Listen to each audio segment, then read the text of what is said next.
Protocol 10. Money blocks. Imagine angels stand right in front of you and ask you this.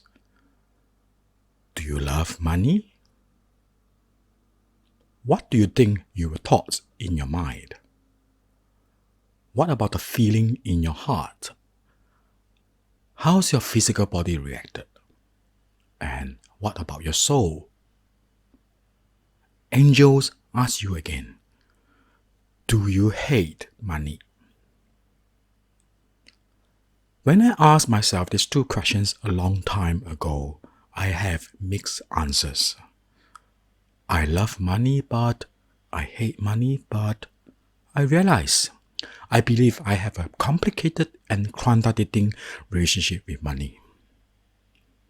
I love money, but does it make me being overly money-minded? Too greedy? Or will I be a slave to money? What about not being spiritual enough?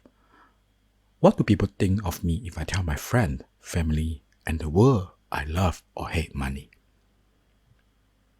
I don't hate money either, but why do I somehow resisting it? Do I have a loving and joyful relationship with money without a single thread of resistance to receiving and giving? To be honest, my answer was no during that time. And I do realize the hate-love relationship with money blocking the flow of abundance in my life. Money blocks have roots deep in our four bodies that go undetected for many years until we have realized we are facing money lessons, such as in debt or hit a financial ceiling. Just like the viruses, it could be undetected until one day our immune system is compromised. If something happened to our life, money always one of getting blamed. For example, when we are financially cheated or misused, our negative thoughts and lousy feeling usually charge toward money. Before you go ahead with releasing your money blocks in your four bodies, you have first to get clarity on what they are. Once you can personally identify the sources, then you can work towards letting go of them.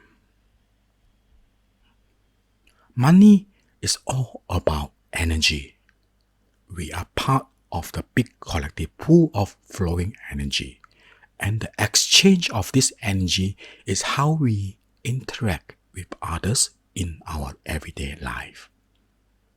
If we have money blocks, it inhibits the flow of energy, which limits and even prevents the flow of money into our life.